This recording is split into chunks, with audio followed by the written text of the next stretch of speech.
तो कहाँ तक किए थे हम लोग?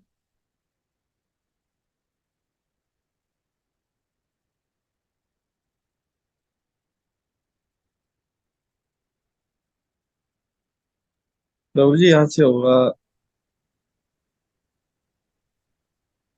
श्लोक 1.22 के तात्पर्यों के मुख्य मुद्दों का सारांशित करें।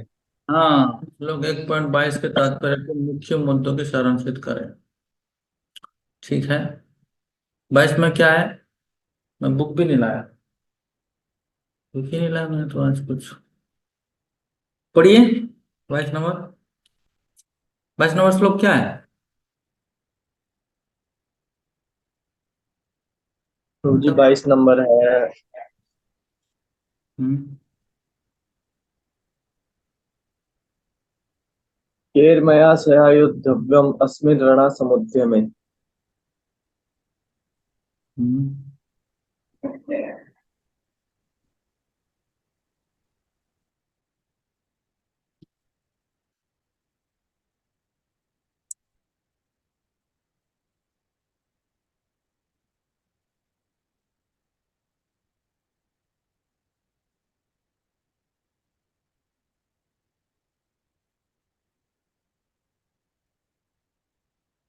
चैप्टर 2 ने। चैप्टर 1 प्रभु जी। चैप्टर 1 है। जी प्रभु जी। मैं देखता हूँ उसका। सब कॉपी इधर से देख लेता हूँ। हम्म।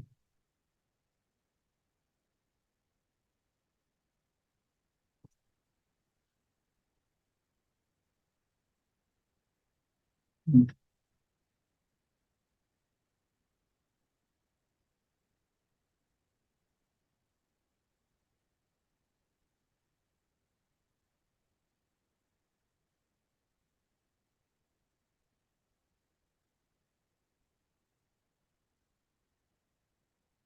हाँ,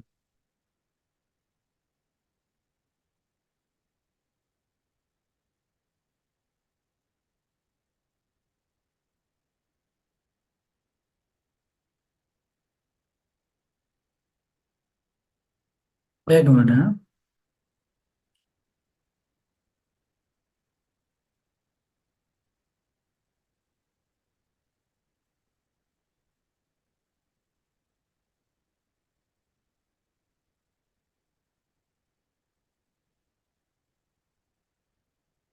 टाइम चला जा रहा है।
क्या मुश्किल है? पढ़ो पढ़ो। क्या प्रभु जी। तात्पर्य पढ़ो। इसमें हिंदी में तो आएगा नहीं। बुक नहीं लाया ना मैं। आपके पास प्रभु है जी क्या हिंदी इंग्लिश। का? प्रभु जी इंग्लिश में है बुक।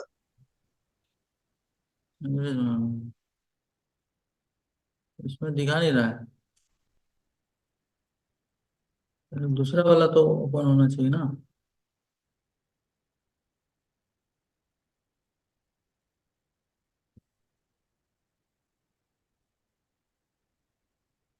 एक मिनट, कॉपी कर लेते हैं इसको।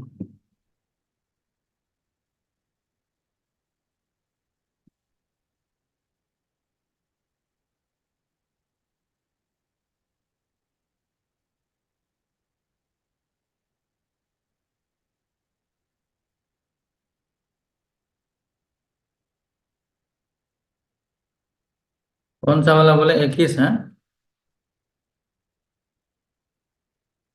22? 22 नंबर। अच्छा। हम्म।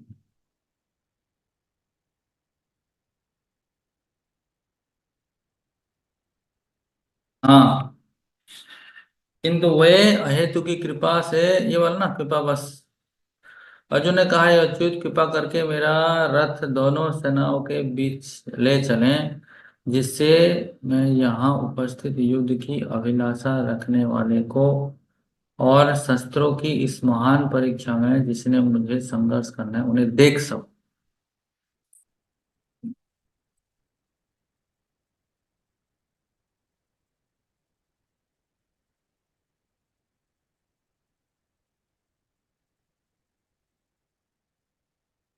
देखो, यहाँ पे भगवान बता रहे हैं, एक्चुअली अर्जुन का कोई इच्छा ना था। देखो लास्ट पैराग्राफ में भगवान बताते हैं, ये एक्चुअली इसका सारांश है। तो अर्जुन भगवान के शुद्ध भक्त होने के कारण उनमें ऐसा कोई इच्छा ना थी। ये युद्ध करने की इसका कोई अपनी इच्छा नहीं है। किसके लिए युद्ध कर रहा है? कि दुर्योधन अपने दुर्योधन ने बलपूर्वक, ये इच्छा उसको हुआ कि हमने युद्ध करना है, बिना युद्ध में मैं तुमको कुछ भी नहीं दूंगा। इसी के लिए ये लोग अपना अधिकार प्राप्त करने के लिए, क्षत्रियो को क्या चाहिए? क्षत्रियो को तो कोई तो जमीन चाहिए उसको राज करने के लिए, क्योंकि क्षत्रिय का धर्म है क्या करना, राजनीति करना, एडमिनिस्ट्रेशन उसका धर्म है। तो इसलिए भगवान ने दुर्योधन के पास जाके 5 गांव मांगे थे। क्योंकि वो भीख तो नहीं मांग सकते ब्राह्मण की तरह। उसको तो युद्ध करना है, उसको तो राज्य चलाना है, एडमिनिस्ट्रेशन देखना है, दूसरों को रक्षा करना है, शौर्य वीर्य ये सब दिखाना है। वही तो क्षत्रिय का स्वभाव है। तो इसीलिए अर्जुन के लिए और पांडव के लिए कृष्ण ने ये मांगे थे, मगर दुर्योधन तो देने के लिए तैयार नहीं था, बिना युद्ध में देने के लिए तैयार नहीं था। इसीलिए इन्होंने युद्ध कर रहे हैं। मगर अर्जुन को या पंच पांडव को युद्ध की कोई अभिलाषा नहीं।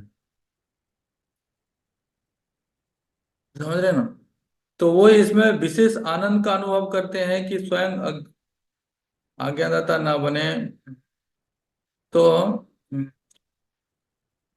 भगवान तथा उनके सेवक का संबंध अत्यंत मधुर एवं दिव्य होता है। सेवक स्वामी की सेवा करने के लिए सदैव उद्यत रहता है और भगवान भी भक्त की कुछ ना कुछ सेवा करने की कोशिश में रहते हैं।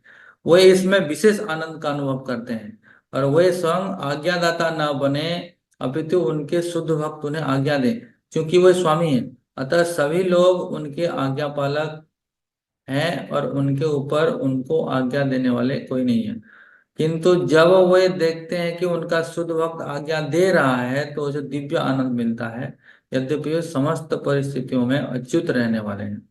भगवान का शुद्ध भक्त होने के कारण अर्जुन को अपने शुद्ध बंधु बांधवों को युद्ध करने की तनिक भी इच्छा न थी।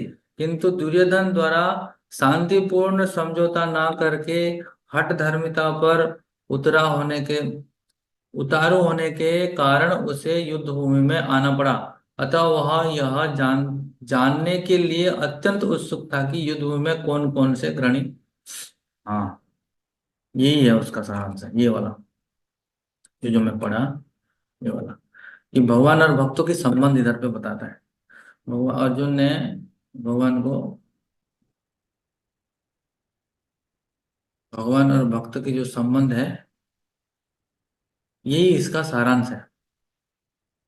प्रत्येक परिस्थिति में इंद्रियों के स्वामी भगवान ऋषिकेश हैं और वो अच्युत रहते हैं। जीव का च्युत हो सकता है, भगवान अच्युत हैं, उनका कभी च्युत नहीं होता है। मगर भक्तों की भक्तों को आनंद देने के लिए वो कभी कभी भक्तों के आदर्श को भी पालन करते पालन करते हैं। इसका मतलब ये नहीं कि वो अपने जो परम अवस्था है भगवान की अवस्था, वो उससे वो च्युत हो जाते हैं। वो अर्जुन के रथ हाँकने के बाद भी वो भगवान ही बने रहे। हम्म। तो इसमें कोई उनका गिरावट नहीं होता है, बल्कि भगवान को बहुत आनंद होता है। सेवक सेवक स्वामी की सेवा करने के लिए सदैव उद्यत रहता है, और भगवान भी भक्त की कुछ ना कुछ सेवा करने की कोशिश में रहते हैं। वो इसमें विशेष आनंद का अनुभव करते हैं कि वे स्वयं आज्ञादाता ना बने, अभी तो उनके शुद्ध भक्त उन्हें आज्ञा दें। ये इसका सारांश है। क्या सारांश है बताओ फरवरी को। हाँ। प्रभु जी, इसमें भगवान यही कह रहे हैं कि मतलब अगर वो कुछ भी ऐसा करते हैं कि अर्जुन के वो सारथी बनते हैं मतलब रथ पे, तो उससे वो ये नहीं है कि उनकी डेजिग्नेशन चेंज हो जाएगी प्रभु जी। उनका, हाँ, उनका जो तब भी पोजीशन क्या वह है, पोजीशन क्या है उनका, भगवान है। उनका पोजीशन ये है, वो स्वामी है, हम दास हैं। तो स्वामी दास की सेवा करने से दास नहीं बनता, स्वामी ही रहता है, कहने का मतलब है उनका जी पोजीशन प्रभु जी। स्वामी। स्वामी सेवा है, हम सेवक हैं। तो अर्जुन का रथ हाँकने के बाद भी वो स्वामी ही है, का च्युत हमारा च्युत हो जाता है। हम भौतिक कलमश में आके जो जो आत्मा की सर्वव्यापी है, जो सर्वशक्तिमान है, भगवान की जो गुण है हमें भी वही गुण है, मगर भक्त भगवत भौतिक कलमश में आके हम गिर जाते हैं, खुद को तुच्छ मान लेते हैं। ठीक है ना, मगर उनका कोई च्युत नहीं होता, वो चाहे जिस परिस्थिति में भी रहे। ठीक है ना, वही है, ये इसका सारांश है। पर मैं यही प्रपंच बोले।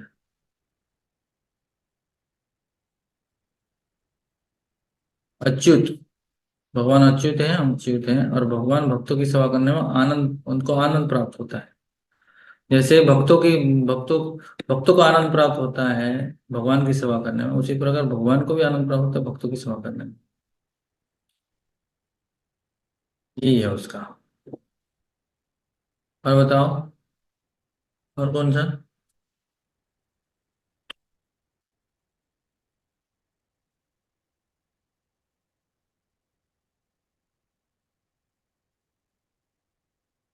हाँ, क्या प्रभु जी? नेक्स्ट बताओ। युद्ध में अर्जुन की धन्यवाद। करुणा किस कारण जागृत हुई। बुक लाना पड़ेगा, बिना बुक में नहीं होगा।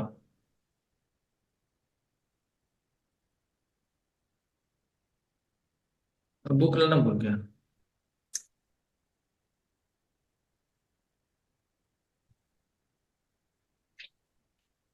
उसका बंधु बांधव को देखा, इसलिए जागरूक हो गया।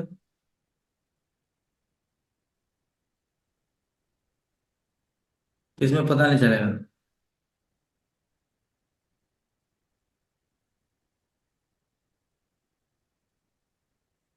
लेकिन मैं लेके आता हूँ ना, बाद में बात करें।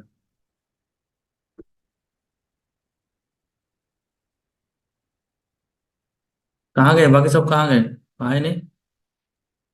कृष्ण प्रभु जी। अरे बाकी सब कहाँ चले गए।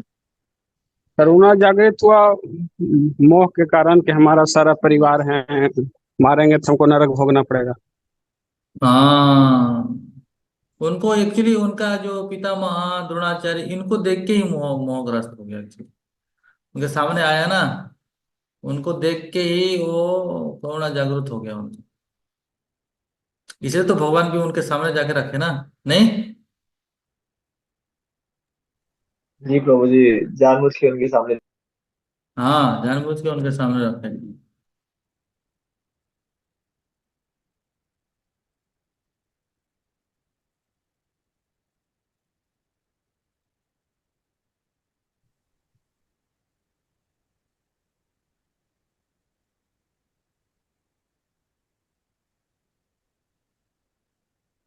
फिर नेक्स्ट वाला, मैं आप लोग इसको थोड़ा देखते रहो, मैं पढ़ते रहो इसका। मैं बुक लेके आता हूँ, बिना बुक में नहीं होगा इसमें।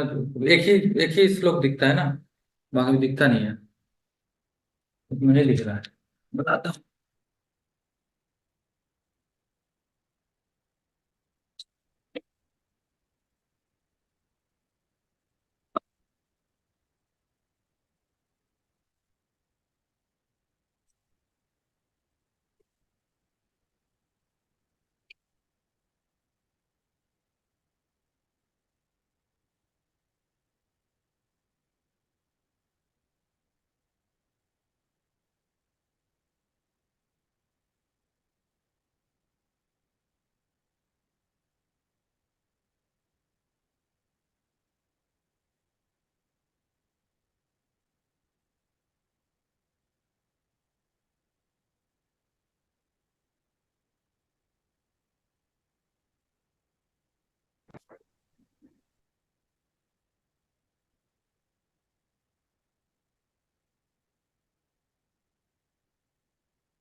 हाँ, सब सुनसान है।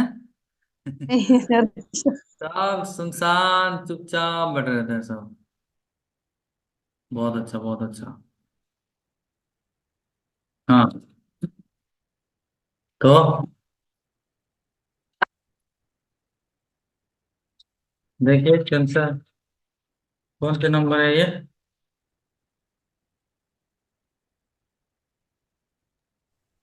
दूसरे पार्ट का प्रभु जी लास्ट क्वेश्चन था, युद्ध भूमि में अर्जुन की करुणा किस कारण जागृत।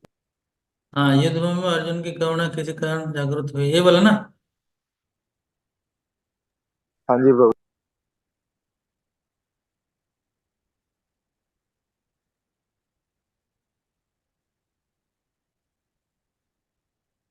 है, कौन सा श्लोक है? दिखाना है इधर। जब कुंतीपुत्र अर्जुन ने मित्र तथा संबंधियों की इन विभिन्न श्रेणियों को देखा तो वह करुणा से अभिभूत हो गया। ये तो लिखा है, देखो इसमें, किसमें? 27 में लिखा है। 27 तात्पर्य लिखे, देखे? 27 देखे, 27 श्लोक।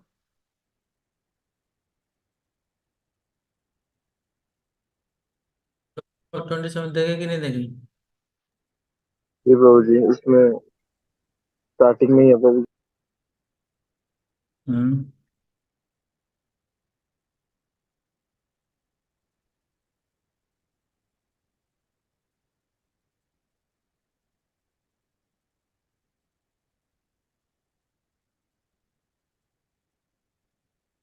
यही है, यही होगा। अर्जुन के विभिन्न भ्रमित होने का मूल कारण स्पष्ट कीजिए, ये वाला है क्या? नहीं, नहीं, नहीं। हाँ,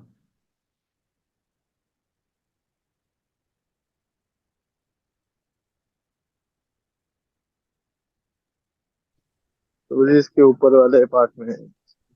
है। प्रभु जी इसके ऊपर वाले, हाँ जी प्रभु जी, ये वाला क्वेश्चन है। ऊपर ऊपर अर्जुन प्रभु के जी थोड़ा भ्रमित होने का मूल कारण स्पष्ट कीजिए। मूल कारण क्या है? प्रभु जी कौन मोहग्रस्त बताएगा? होना। है? मोहग्रस्त होना। ग्रस्त क्यों हुआ? प्रभु जी अपने भाई बंधुओं को देखकर कि मुझे उनसे लड़ना पड़ेगा। नहीं, ठीक है, लड़ना पड़े तो ठीक है, तो भ्रमित क्यों हुआ? हरे कृष्ण प्रभु जी। हाँ जी। उन भ्रमित होने का कारण था कि वो सोचते थे कि मर जाने के बाद दोबारा शरीर वो होता नहीं है। उनको पता नहीं था कि आत्मा जो है फिर दोबारा शरीर वो मरती नहीं है। दोबारा शरीर में जन्म लेना पड़ता है। मैं मतलब वो समझ रहे थे कि हमारा परिवार है। वो बताया कृष्ण भगवान के इनके कई एक जन्म हो सके हैं, पिछले जन्म में कोई कुछ शत्रु भी थे, अपना परिवार नहीं थे, इसलिए वो मोह में भ्रमित थे। हाँ, देहात्म बुद्धि के कारण। देखिए इसमें 29 श्लोक पढ़ के बताओ, कहाँ पे 29 श्लोक में है? 29 के तात्पर्य में है, पढ़िए इसमें। 29 के तात्पर्य में लिखा है, पढ़िए।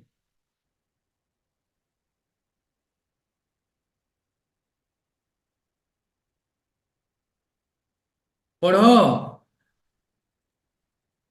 प्रभु जी इंग्लिश में। हिंदी बुक क्यों नहीं रखते? थोड़ा एक बुक हिंदी रखना चाहिए ना। जिसके पास हिंदी है वो पढ़िए। प्रभु प्रभु जी हिंदी थी, वो एक भक्त को दे दी थी। किसके हरे पास हिंदी कृष्णा है? हरे कृष्णा प्रभु जी। हाँ, पढ़िए बताइए। आ, तात्पर्य पढ़ना प्रभु जी। हाँ, 29 का। जी। तात्पर्य शिला प्रभुपाद की जय। शिला प्रभुपाद द्वारा शरीर के दो एक प्रकार का शरीर में दो प्रकार का कंपन होता है और रोंगटे भी दो प्रकार से खड़े होते हैं। ऐसा या तो आध्यात्मिक परमानंद के समय या भौतिक परिस्थितियों में अत्यधिक भय उत्पन्न होने पर होता है। दिव्य साक्षात्कार में कोई भय नहीं होता। इस अवस्था में अर्जुन के जो लक्षण है वे भौतिक भय अर्थात जीवन की हानि के कारण है। अन्य लक्षणों से भी ये स्पष्ट है। वह इतना अधीर हो गया कि उसका विख्यात धनुष गाड़ीज गांडीव अ, गांडीव उनके हाथों से सड़क सरक रहा था और उसको त्वचा में जलन उत्पन्न हो रही थी। ये सब लक्षण देहात बुद्धि से अन्य है। हरे कृष्ण। जन्य जन्य, हाँ। ये एक्चुअली इतना ही। देखने के, हाँ इतना ही। वो देखने के बाद, एक्चुअली देखने के बाद वो बोलते हैं ना कि ज्ञानी न तत्वदर्शी न, भगवान जो बोले अर्जुन को डांटे ना 12वां श्लोक में, क्या बोले? असोच्यान वसच्चम प्रज्ञावादन सवासे गतासु न गतासुश्च नानु सोचंती पंडिता। जो पंडित है वो शोक नहीं करता है। तो बड़ा बड़ा बातें तो बोल रहा है मगर वो मूर्ख है, कहने के तात्पर्य वो है। तो पंडित कैसा दिखता है? पंडित एक्चुअली देहात्म बुद्धि में नहीं देखता है, पंडित सत्य को देखता है। सत्य क्या है? अविनाशी आत्मा है।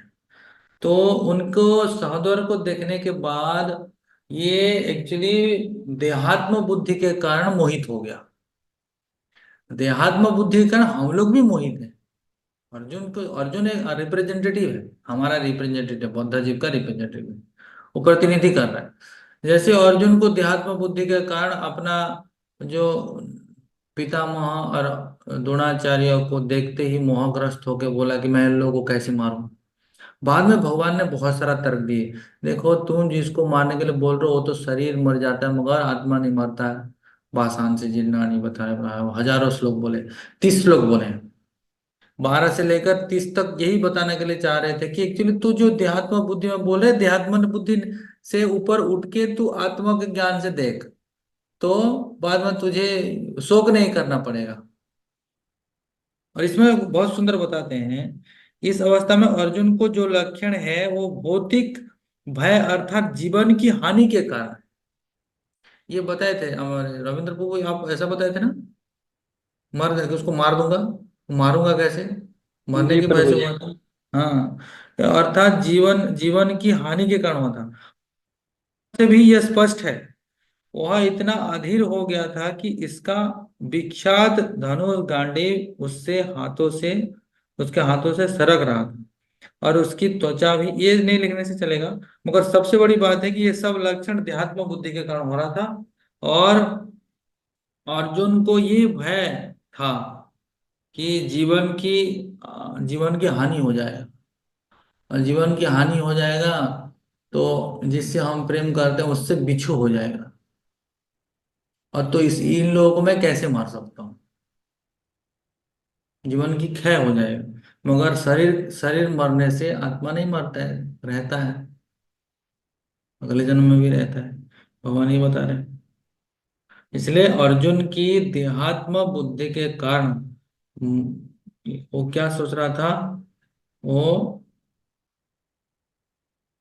देहात्म बुद्धि के कारण मोहग्रस्त होके सत्य को नहीं समझ के भौतिक भय उत्पन्न हुआ उसके चेतना में।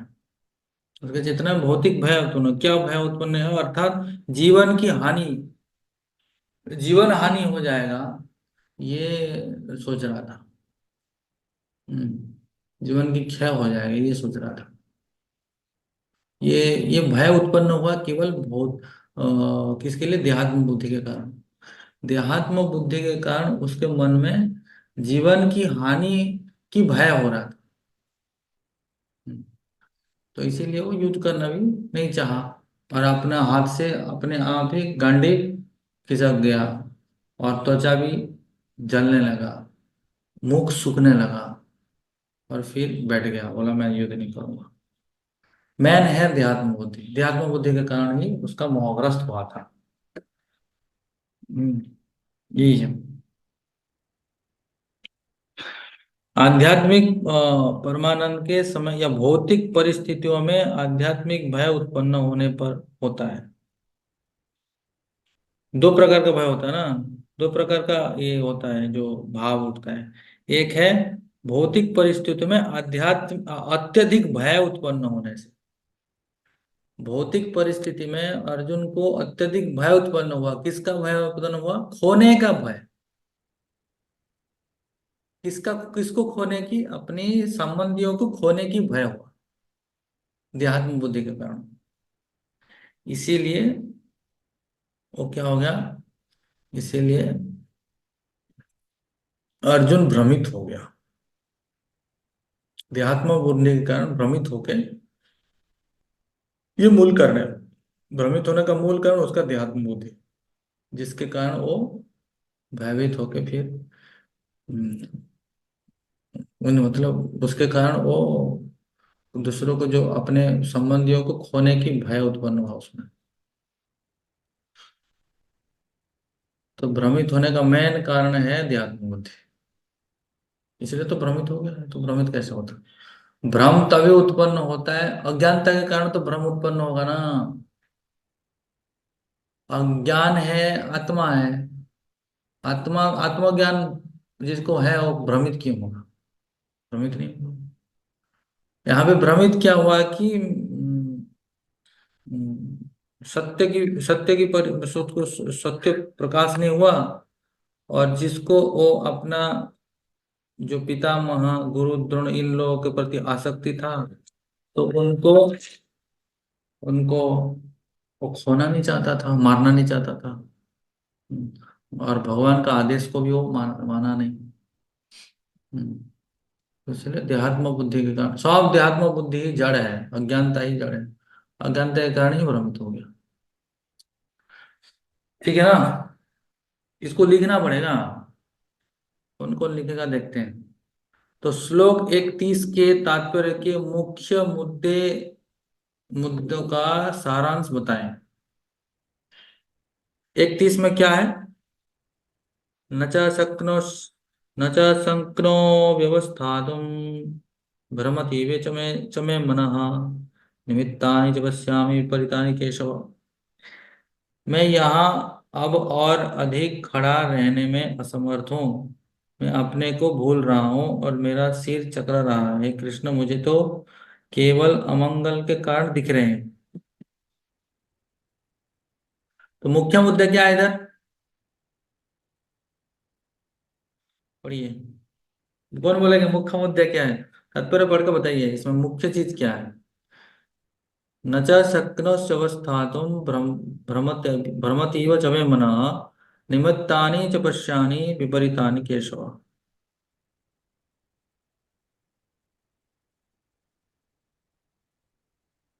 बोलिए बोलिए।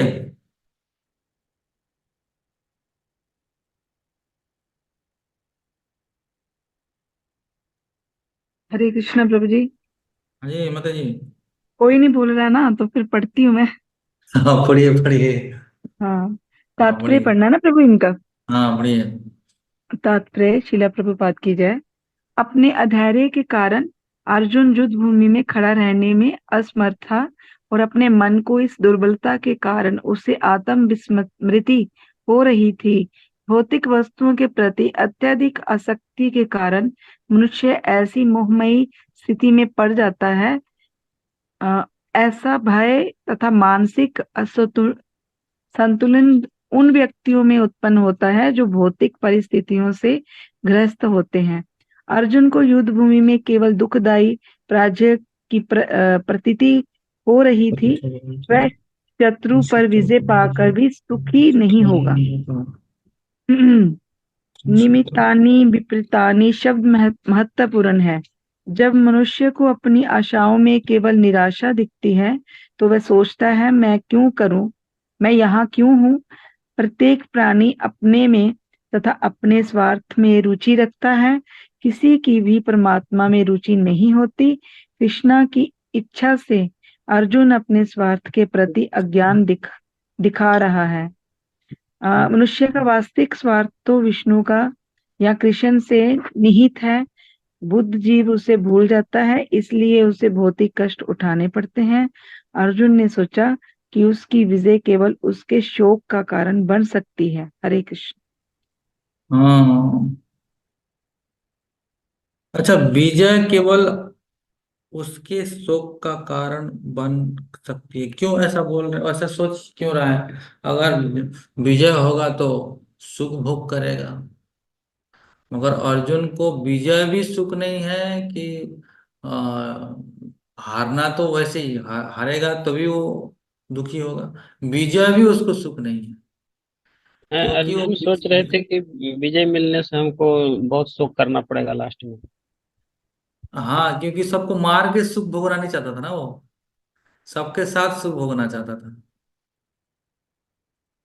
इसीलिए विजय भी उसको दुख देगा, विजय, क्योंकि आदमी कुछ कमाता है, कुछ करता है लोगों को दिखाने के लिए, वो दिखाने में उसको सुख मिलता है। तो उसको दुर्योधन इसके सब भाई के साथ वो सुख भोगना चाहता था, उसको दिखा के उसको मंगल उसको सुख मिलेगा। तो ये सारांश ये है कि भौतिक वस्तुओं के प्रति अत्यधिक आसक्ति के कारण मनुष्य ऐसी मोहमय स्थिति में पड़ जाता है। ऐसा भय तथा मानसिक असंतुलन उन व्यक्तियों में उत्पन्न होता है जो भौतिक परिस्थितियों में से ग्रस्त होते हैं। ये सारांश है। अर्जुन को युद्धभूमि में केवल दुखमयी पराजय की प्रतीत हो रही थी, वह शत्रु पर विजय पाकर भी सुखी नहीं होगा। बोला ना कि मैं इस राज्य को कैसे भोग कर सकता हूँ, जो राज्य की, जो सिंहासन की मेरे गुरुजन और महानुभाव के रक्त से सना हुआ है।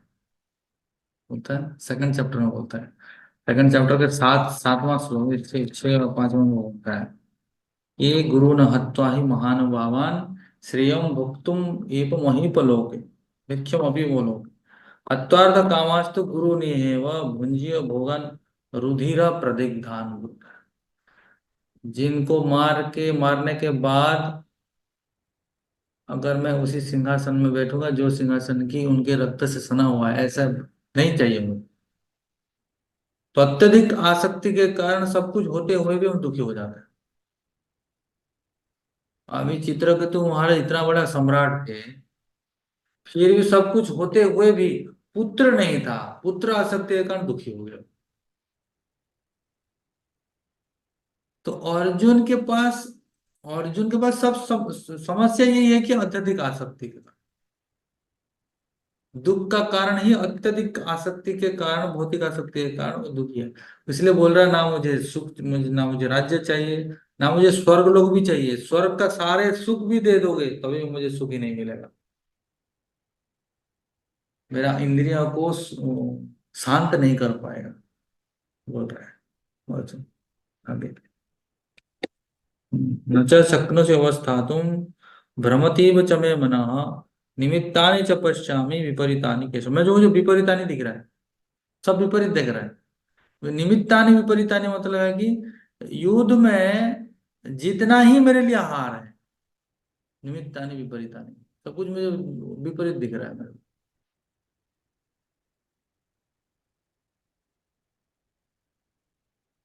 उल्टा फल मिलेगा मेरे को, मैं देखता हूँ कि उसका उल्टा फल है। आपने तो किसी दामन को, किसी असुर को मारा, मगर मैंने आप तो मेरे को, मेरे गुरुजन को मारने के लिए बोल रहे हो, तो गड़बड़ बात है। तो उनको मार के मैं सुखी कैसे रह सकता हूँ? ये तो विपरीत फल हो जाएगा। तो निमित्तानि विपरीतानि, तो ऐसी ऐसी परिस्थिति और ऐसी भाव कब आता है? जब अत्यधिक आसक्ति के कारण होता है। इतना आसक्ति हो गया था कि उसको पता नहीं चल रहा धर्म अधर्म क्या है, वो भूल गया वो। आसक्ति के कारण धर्म पथ जो दिखाई नहीं दिया। तो एक्चुअली वो आसक्ति के कारण धर्म रास्ता को भी छोड़ने के लिए तैयार हो गया। आसक्ति आसक्ति तो अंधा कर देता है ना। विज्ञान विज्ञान का आसक्ति जब तक है, ज्ञान चक्षु खोलेगा नहीं। तो भगवान मोह को काटने के लिए ज्ञान, आत्मज्ञान दिए। जो भौतिक आसक्ति और देहात्म बुद्धि को काटने के लिए, या आसक्ति को काटने के लिए भगवान ने आत्मज्ञान, सांख्य योग दिए। ये सांख्य योग जो है आत्मज्ञान दिया, आत्मा के विषय में बोले, आत्मा के विषय में आगे बोलते हैं। हम्म। यही है इसका। भौतिक वस्तु के प्रति अत्यधिक आसक्ति के कारण मनुष्य ऐसी मोहमयी स्थिति में पड़ जाता है। ऐसा भय तथा मानसिक संतुलन उन व्यक्तियों में उत्पन्न होता है जो भौतिक परिस्थितियों से ग्रस्त होते हैं। तो अर्जुन इस भौतिक आसक्ति के कारण उसको क्या मोहमयी स्थिति में, ऐसी परिस्थिति में पड़ गया, और उसी मोह के कारण ही होने का भय भी हुआ तथा मानसिक असंतुलनता भी उसको भोगना। मानसिक असंतुलनता होगा, वो पता नहीं चला उसको क्या सही क्या गलत। हम्म। और जो भौतिक परिस्थितियों से ग्रस्त होते हैं, ठीक है ना। हाँ, हरि बोल।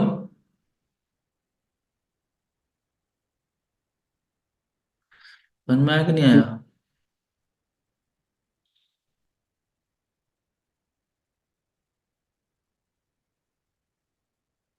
यही है इसका सारांश। फिर कौन सा है? अर्जुन द्वारा कृष्ण को गोविंद संबोधित करने की महत्वता का वर्णन करें। कहाँ पे है गोविंद? पढ़े हो कि नहीं पढ़े हो? पढ़िए, इसमें पढ़िए 32 से 35 तक। देखो आगे बोलते हैं, किमिनो राज्यन गोविंद किंभोर्गे जीवित नेवा ये सामर्थ्य कांक्षी तन्नो राज्यम भोग सुखानि। जो मुझे राज्य भी मिल जाए तो सुख नहीं मिलेगा। तो अर्जुन ने भगवान कृष्ण को गोविंद कहकर संबोधित किया क्योंकि वे गांव तथा इंद्रियों के समस्त प्रसन्नता के विषय हैं। इस विशिष्ट शब्द का प्रयोग करके अर्जुन संकेत करता है कि कृष्ण यह समझे कि अर्जुन की इंद्रियां कैसे तृप्त होगी, किंतु गोविंद हमारी इंद्रियों को तुष्ट करने के लिए नहीं है। हाँ, यदि हम गोविंद की इंद्रियों को तुष्ट करने का प्रयास करते हैं तो हमारी इंद्रियां सतत तुष्ट हो जाती। भौतिक दृष्टि से प्रत्येक व्यक्ति अपने इंद्रियों को तुष्ट करना चाहता है और चाहता है कि ईश्वर उसके आज्ञा पालक की तरह काम करें, किंतु ईश्वर उनकी तृप्ति वही तक करते हैं जितने की वे पात्र होते हैं। क्या समझे बताओ? मतलब कौन बताएंगे? मैं जितना पढ़ा उसमें ही आंसर है, और समझाइए इसको। कौन समझाएंगे?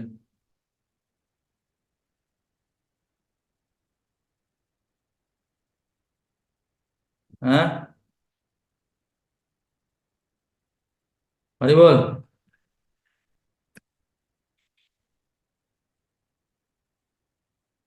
हाँ, बड़ा मुश्किल है। जी बाबू जी। बताओ भाई।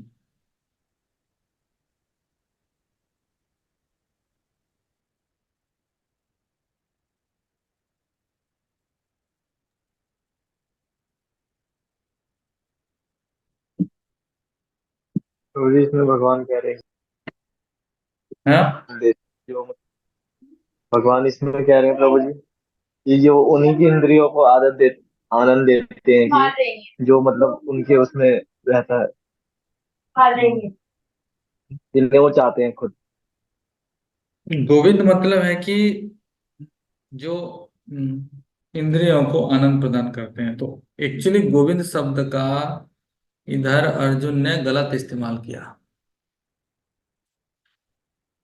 ठीक है ना। तो गोविंद के जो उधर गोश जो इंद्रियों के स्वामी कृष्ण है, और इंद्रियों को संतुष्ट करने वाला। तो अर्जुन बोलना चाहते हैं कि आप मेरे में जो काम मुझे संतुष्ट करता है, आनंद प्रदान करता है, आप तो ऋषिकेश हो, गोविंद हो, के स्वामी हो, तो आप उसी कर्म में मुझे लगाना चाहिए जो कर्म मुझे सुखदाई हो। आप मुझे ऐसे कर्म में लगा रहे हो जो कि मुझे आनंद प्रदान नहीं करेगा, ऐसा बोल रहा है।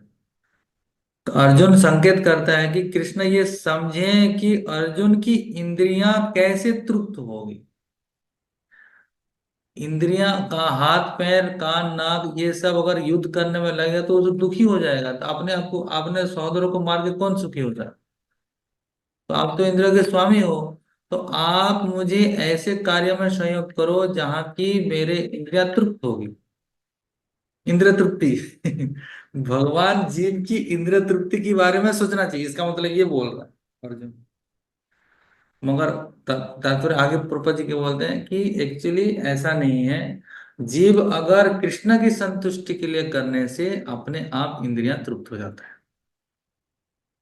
तो इसलिए अर्जुन अपने इंद्रियों इंद्रियों की संतुष्टि के लिए नहीं करना चाहिए, कृष्ण की संतुष्टि के लिए करने से वो सुखी प्राप्त हो। अभी अर्जुन दुख क्यों है, दुखी क्यों है, मोहित क्यों है। और ये जो अम, उसका जो त्वचा दहन हो रहा है और उसको कंपन हो रहा है, स्वेद हो रहा है, ये जो अभी विकार में जो भौतिक विकार उसमें मन में आ रहा है, दुखी हो रहा है, रो रहा है, हताशा हो गया, डिप्रेशन में आ गया, क्यों? क्योंकि वो अपने इंद्रिय तृप्ति के बारे में सोच रहा है। वो ये सोचा है कि ये मेरे हिसाब से ये सही है। अपने संतुष्टि के बारे में देख रहा है, अपने इंद्रिय तृप्ति के बारे में सोच रहा है। जो उसको अच्छा लगता है उसके बारे में सोच रहा है। जो हमारे लिए हमको अच्छा लगता है वो करते हैं तो वो हमें दुखी ही देता है, जो कि अर्जुन कर रहा है। अर्जुन के लिए उसको कौन सा सुख प्रदान करेगा? युद्ध नहीं करना उसके लिए सुखी है। भगवान बोल रहे हैं कि युद्ध नहीं करेगा तो दुखी हो जाएगा, मर जाएगा तू। तो क्योंकि तेरा धर्म है युद्ध करना, और तो क्षत्रिय के धर्म पालन नहीं करोगे तो पाप लगेगा। अर्जुन बोल रहा है युद्ध करना ही मेरे लिए पाप है, युद्ध नहीं करना तेरे लिए पाप है। अर्जुन बोल रहा है युद्ध नहीं करना मेरे लिए धर्म है, क्योंकि महानुभाव जो कि बड़े बड़े लोगों को युद्ध करने की बात तो छोड़ दीजिए, उनके साथ अगर तर्क भी कर लिया तो भी पाप माना जाता है नैतिक धर्म के हिसाब से। नैतिक धर्म के हिसाब से बड़े लोगों को अपमान करना दंडनीय अपराध है। अर्जुन ये बात सोच रहा है और भगवान बोल रहे हैं आतताई को दंड देना राजा का धर्म है। समझ रहे हैं? इसलिए भगवान की बातें अगर वो भगवान की संतुष्टि के लिए जो करेगा वो सब अपने आप संतुष्ट हो जाएगा, सारे इंद्रियां संतुष्ट हो जाएगी। जैसे कि पेड़ में पानी डालने से अपने आप फूल पत्ते फल सब कुछ पुष्ट हो जाता है। उसी प्रकार भगवान की आदेशों को पालन करने में हमारा इंद्रियों को लगाने से अपने आप इंद्रिय संतुष्ट हो जाता है। इसलिए अर्जुन गोविंद शब्द का अर्थ एक्चुअली गलत तरीके से लगा रहा है। ये तात्पर्य में है ये। भौतिक दृष्टि से प्रत्येक व्यक्ति अपनी इंद्रियों को तुष्ट करना चाहता है और चाहता है कि ईश्वर उनके आज्ञा पालक की तरह काम करे, किंतु ईश्वर उनकी तृप्ति वही तक करते हैं जितने की वे पात्र होते हैं, उस हद तक नहीं जितना वे चाहते हैं। हमारा योग्यता के अनुसार भगवान हमें सप्लाई करते हैं। हमारी योग्यता नहीं है तो नहीं करेंगे। हमें जितना पैसा है उतना तक ही हम टिकट खरीद सकते हैं, चाहे स्लीपर हो, एसी हो या फ्लाइट हो। जर्नी रुकेगा नहीं, मगर पूंजी के हिसाब से टिकट खरीदना है और इसी के हिसाब से हमें भगवान सहायता करते हैं। तो यही है। समझ में आया कि नहीं आया? हाँ बोल।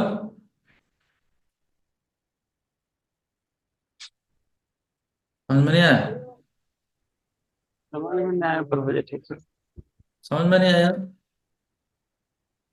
फौरन करो, समझ में आया कि नहीं आया? आ गया प्रभु जी। क्या बताओ फिर? अब रविंद्र प्रभु को समझाओ। प्रभु जी इसमें भगवान कहना चाह रहे हैं कि जो अर्जुन है उन्होंने गोविंद शब्द का अर्थ इसमें ले लिया कि वो अपनी इंद्रिय तृप्ति कर पाए, कि हमारी इंद्रिय तृप्ति पूरी हो जाए जो हम चाहते हैं। तो उस वजह से उन्होंने गोविंद शब्द को गलत वे में दिया। लेकिन जो गोविंद शब्द का अर्थ है कि भगवान इंद्रियों को आनंद देते हैं, वो इनकी इंद्रियों को आनंद देंगे जिनकी वो चाहेंगे। आवाज थोड़ा क्लैरिटी नहीं आ रहा है। हम्म। कृष्ण प्रभु जी। हाँ। हाँ जी प्रभु जी। जो अर्जुन थे प्रभु जी, उन्होंने गोविंद शब्द का अर्थ गलत तरीके में लिया। उन्होंने, उन्हें लगा कि भगवान इंद्रियों को आनंद देते हैं, तो वो चाहते थे कि जो हमारी इंद्रिय तृप्ति है, जो हम करना चाहते हैं, उस प्रकार से वो हमारी इंद्रियों को आनंद दे। हाँ, रविंद्र बाबू समझ में आया। ये प्रभु जी। जैसे अर्जुन चाहता है ना युद्ध नहीं करने का, भगवान चाह रहे हैं युद्ध करो। तो अगर भगवान इंद्रियों को, इंद्रिय की समस्त प्रसन्नता के अगर विषय हैं, तो मेरा इंद्रियां तो युद्ध नहीं करने ही आनंद आएगा। तो भगवान ये क्यों नहीं समझ रहे हैं और मेरे को वहां पे क्यों लगा रहे हैं? तो भगवान को मेरे इंद्रिय तृप्ति जिसमें होगा उसी में करना चाहिए ना, वो चीज कराना चाहिए। मगर अर्जुन को ये नहीं पता कि इंद्रियां तभी संतुष्ट प्राप्त करेगा, आनंद प्राप्त करेगा जब भी भगवान का सेवा करेगा। तो अर्जुन का मोहग्रस्त जाएगा, अज्ञानता जाएगा, डिप्रेशन जाएगा, दुख जाएगा, सब कुछ जाएगा जब वो भगवान की बातें सुनेगा और करेगा। ठीक, समझ में आया? जी। हो गया रविंद्र को, हो गया। ये प्रभु जी हो गया। नेक्स्ट, 6 प्रकार के आतताइयों को सूचीबद्ध करें। ये तो है, पढ़िए, कौन बोलेंगे? ये तो बहुत इजी है।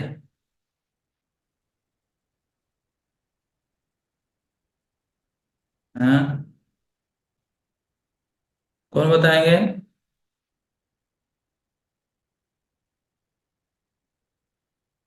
हाथ ऊपर कीजिए।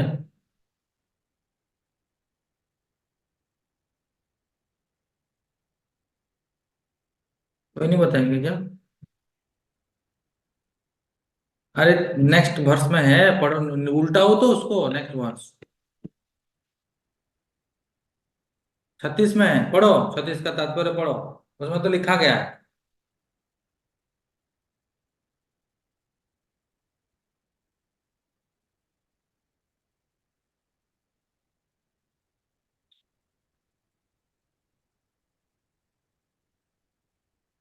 हाँ, ये गैस गैस दूर, कल से हम बंद बंद कर देंगे इसको। इंटरेस्ट ही नहीं है किसी को, तो क्यों बेकार बेकार आपको मतलब टाइम पास करने के लिए? तो बार बार चिल्लाने पर भी तो कोई बस नहीं आता है। सुने सुने नहीं देता क्या?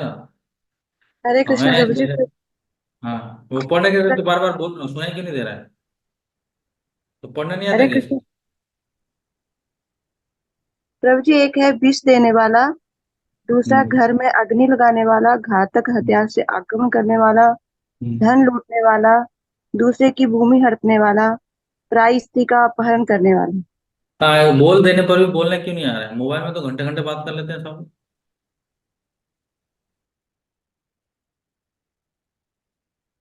हमें बोलने के लिए दीजिए विषय वस्तु, सब बोल देंगे। तो बोलने के लिए क्या हिचकिचाहट है? पढ़ने के लिए भी हिचकिचाहट है। प्रभु जी, ये जो श्लोक में है जो बता रहे हैं, ये मतलब कौन सा अध्याय कौन सा श्लोक है ये? कौन सा? जैसे इसमें लिखा है श्लोक 28 से 36, श्लोक ये पहला 37 से पहला 46। अध्याय, पहला अध्याय, पहला अध्याय। अच्छा अच्छा, ये कर लो। ये 6 प्रकार का है। ये 6 प्रकार का अपराध दुर्योधन ने किया था पांडवों के प्रति। नहीं, बोलने में क्या शर्म आ रहा है? नहीं, क्वेश्चन आंसर नहीं आता तो वो अलग बात है, मगर इसको पढ़ो बोलने से तो तुरंत पढ़ देना चाहिए। तभी भी इतना, मतलब ये क्या बताएं, बड़ा मुश्किल है।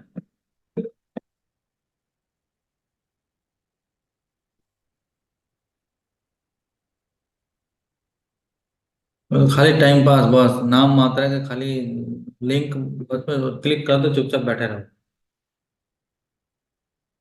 तो क्लास ही बंद कर दो, आने की जरूरत नहीं है। तो ये 6 प्रकार के आप बताइए कौन कौन सा बताए थे। एक एक आदमी के दो आदमी भी चलता है, कोई ना कोई नहीं तो दीवार दीवार तो है। भगवान की कथा है तो हम गाय है गौशाला में, आराम से सुना, बहुत अच्छा है, चुपचाप सुनेगा ठीक से।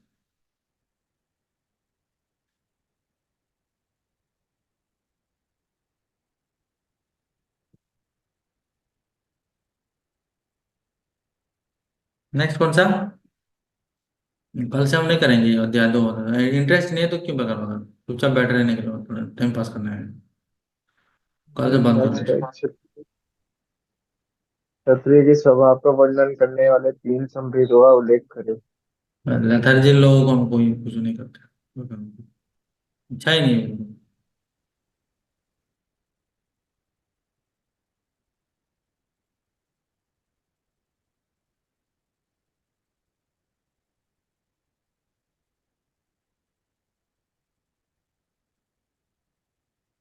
हाँ, एक क्षत्रिय के स्वभाव का वर्णन करने वाले तीन, ये वाला है ना?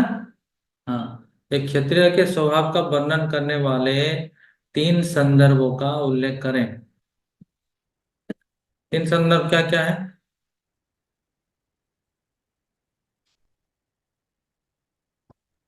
तो जी एक क्षत्रिय को हमेशा युद्ध के लिए तैयार रहना चाहिए, कभी पीछे नहीं हटना हाँ। चाहिए। एक हो गया। दूसरा, दूसरों की रक्षा करना। जी प्रभु, दूसरों की रक्षा करना। 18 नंबर 45 देखो, 18 अध्याय का तो जी 45 नंबर श्लोक देखो, 43 नंबर श्लोक देखो। शौर्यम तेजो धृतिर्दक्षम युद्धे युद्धे च पलायनम दान दानम ईश्वरम दान ईश्वर भावश्च क्षत्रम कर्म स्वभावजम। शौर्य तेजो धृति द्रक्षम युद्धे च पलायनम। शौर्य वीर्य तेजो ये सब दिखाता है कौन? क्षत्रिय का गुण है ये, शौर्य वीर्य तेज धृति दक्षम। धृति दक्ष मतलब है कि संकल्प धैर्य रखना है, धैर्य धैर्यशील रहना है, युद्ध से भागेगा नहीं वो। दूसरों की क्या करेगा? हम्म, दूसरों की रक्षा करेगा, रक्षा कर। अर्थात है कि दंड देगा, ये इसका लक्षण है। हम्म, और दानम ईश्वर भावश,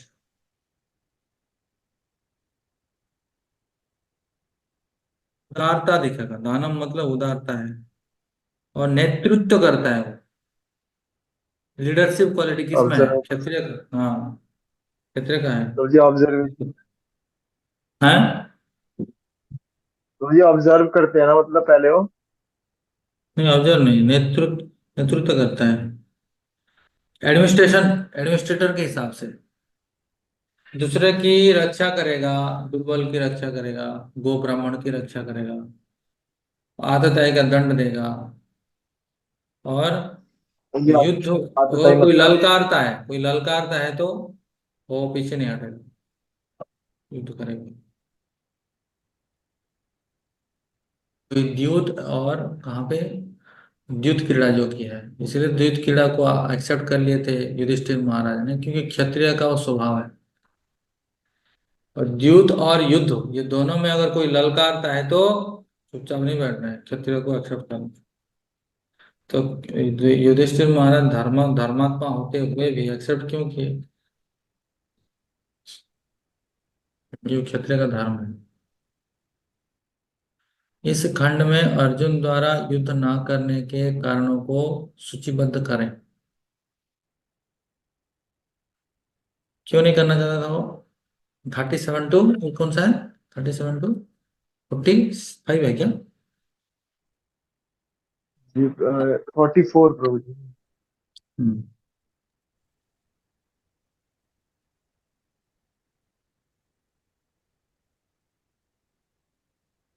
37 टू। तो जी इसमें 4-5 कारण थे मतलब। बताओ। तो जी पहला तो कंफ्यूजन के कारण। कंफ्यूजन लास्ट में, दूसरा पहला कारण बताओ, मैं भूल गया। प्रभु जी कृपण प्रभु जी। भाई पहला कारण है मोहग्रह। मोहग्रस्त, ठीक है। दूसरा, प्रभु जी दूसरा कृपण के कारण। कृपण कहाँ से आ गया? कृपण नहीं है। प्रभु जी दूसरा पाप का डर। हाँ, पाप का डर, ठीक है। फिर तीसरा वंश का नाश की वजह से। हम्म, तुक की हानि, लॉस ऑफ एंजॉयमेंट, फिर fear of sinful reaction, fear of sin, बाद में क्या है, false compassion, loss of enjoyment, fear of sinful reaction. 4 number क्या है? हाँ, वो लोग क्या है? वंश का। हाँ, लोग प्रभु जी वंश। हाँ, वंश की हानि, बाद में 5 प्रभु नंबर जी इंडिसीजन। इसमें तो 4 आएगा, किसमें आएगा? वो कौन से श्लोक है ये, कितना से कितना बोली? प्रभु जी 39 से शायद 47 तक। 38 से 47। हम्म। 46 तक। 46। हाँ, इस खंड में अर्जुन द्वारा 37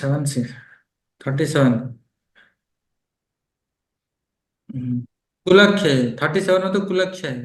कुलक्ष्य कृतम दोष मित्र दोहे च पातकम। कुलक्ष्य हो जाएगा तो भवन में कैसे युद्ध करूं? कुलक्ष्य से क्या होता है? कुलक्ष्य से एक्चुअली कुलक्ष्य अगर हो जाएगा तो इसका 8 स्टेजेस है, 8 स्टेजेस। कुलक्ष्य इसका 8 स्टेजेस है। कुलक्ष्य हो जाएगा तो परिवार का जो परंपरा है वो टूट जाएगा। अगर परंपरा परंपरा टूट गया, नियम कानून ही टूट गया, तो फिर स्त्री लोग उल्टा हो जाएंगे, असती हो जाएंगे। अगर स्त्री लोग अगर उल्टा असती हो जाएंगे तो वर्ण संकर जात होगा। अगर वर्ण संकर जात होगा तो फिर नरक हो जाएगा, घर नरक हो जाएगा, फैमिली खत्म हो जाएगा, डिस्ट्रॉय हो जाएगा, और बाद में जो कल्चर भी खत्म हो जाएगा। ये है, ये इसका क्या है। बोले प्रभु जी, वर्ण संकर क्या बताएं? वर्ण संकर मतलब कि अवांछित संतान, इसको वर्ण संकर बोलते हैं। अवांछित संतान मतलब है कि ब्राह्मण ब्राह्मण, जैसे जो है ना, जो ब्राह्मण है, ब्राह्मण से अगर शादी करेगा तो ठीक है। अगर ब्राह्मण कन्या अगर शूद्र से शादी किया, हाँ, और शूद्र के शादी किया तो उससे जो संतान जन्म होता है उसको वर्ण संकर बोलते हैं। वर्ण संकर मतलब है कि ये सब दुराचारी है, अवांछित संतान है। तो प्रभु जी अगर हम दोनों हम्म, अगर दोनों प्रभु जी वैष्णव है तब भी वर्ण संकर जात होता है। बात वैष्णव की नहीं है, बात है अवांछित की। बात है कि शास्त्र में 2 प्रकार का मैरिज होता है, ठीक है। एक है अनुलोम और एक है प्रतिलोम। अनुलोम मतलब है कि अगर कन्या अगर उच्च कुल में है, कन्या अगर उच्च कुल में है और पुरुष अगर नीच कुल में है, तो दोनों में अगर दोनों का संतान अगर, उसको वर्णाशंकर बोलते हैं। वर्णाशंकर मतलब है कि अवांछित संतान, जिसको वो सही संतान नहीं जन्मेगा, गड़बड़ होगा। आजकल के जितने टेररिस्ट हैं, या तो चाहिए चोर हैं, मर्डर जितना कर रहे हैं सब, ये सब जितना फैलेगा, दुराचारी फैलेगा, प्रभु जी दुराचारी आज तो फैल, बहुत सारे लोग वर्णाशंकर। कर रहे हैं, अलग अलग हाँ, जाति में शादी कर रहे हैं आजकल तो प्रभु जी। हाँ, वो सब कलयुग में सब वर्णाशंकर है। कलयुग में क्योंकि वर्ण ही नहीं है। कलयुग में ब्राह्मण वैश्य क्षत्रिय नहीं, सब शूद्र हैं।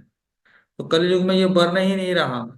तो फिर भी जो जो जातक के अनुसार दिखा के करना चाहिए, अपने अपने गोत्र को देख के करना चाहिए।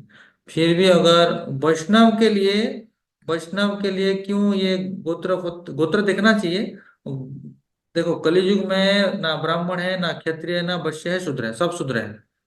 तो शूद्र अगर सब हैं, तो अगर वो लोग अगर भक्त हैं, तो भक्त भक्त में, वैष्णव वैष्णव में अगर होता है, फिर भी उसमें जातक दिखाना चाहिए, होरोस्कोप दिखाना चाहिए, जो कुंडली दिखाना चाहिए, कुंडली दिखा के शादी करना चाहिए। तो वैष्णव वैष्णव में चलता है, वैष्णव वैष्णव में चलेगा, क्योंकि वैष्णव जाति से ऊपर है। तो बताते हैं वैष्णव प्रभु जी, जाति से एक गोत्र का नहीं होना चाहिए। है। बोलते हैं एक गोत्र का नहीं होना चाहिए, एक गोत्र का होने से भाई बहन मानते हैं। हाँ, गोत्र को भी देखना चाहिए, गोत्र देखना चाहिए, जातक देखना चाहिए, ये सब देख के करना चाहिए। जातक देख के करना चाहिए। माता पिता के अधीन रह के शादी करना चाहिए। अरेंज मैरिज बहुत अच्छा है।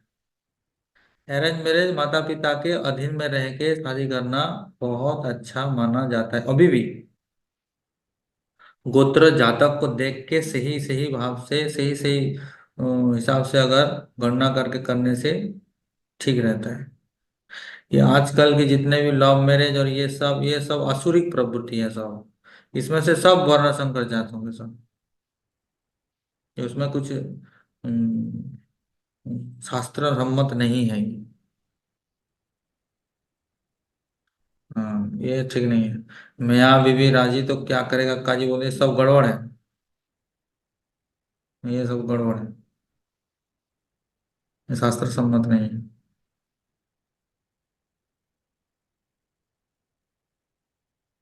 तो इसलिए उसको वर्ण संकर जात होगा बोल तो अगर अर्जुन अगर सबको मार देगा, इतना सारे लोग मर गए, तो जो स्त्री लोग रहेंगे, वो अगर दूसरे पुरुष के साथ अगर संबंध रखेंगे, तो उनसे जो संतान जन्म होगा वो सब आतताई होंगे।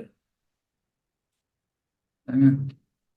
तो भगवान ने बोल, ये अर्जुन अर्जुन तो अच्छा पॉइंट दे रहा है, मगर भगवान क्या पॉइंट देते हैं, बोलते हैं कि अगर दुर्योधन जैसे अगर पापी रहेगा, तो जिस तरह से द्रौपदी के साथ दुर्योधन ने व्यवहार किया, उसी प्रकार से हर किसी के माँ बहन सुरक्षित नहीं रहेंगे अगर दुर्योधन रहा तो दुर्योधन को मारोगे तब जाके सोसाइटी सुरक्षित रहे। तो इसलिए दुर्योधन को मारना तेरा धर्म है, क्योंकि वो आतताई है। तो आतताई को मारना राजा का कर्तव्य है। भगवान ये बोल रहा है। और अर्जुन बोल रहा है कि मैं उनको कैसे मारूं, इतना मार देंगे तो फिर तो गड़बड़ हो जाएगा। मगर ये जो लॉजिक है, ये सही है नैतिकता दृष्टि से, मगर उससे ऊपर देख रहे हैं भगवान, अल्टीमेट सोल्यूशन देख रहे हैं। क्योंकि केवल जितने भी कौरव के सेना में जितने भी योद्धा हैं, सब दुर्योधन के सपोर्ट में, मतलब सब दुर्योधन जैसा ही विलियन है, सब असुर है सब। वो लोग अगर रहेंगे तो सारा संसार ही ध्वंस कर देंगे।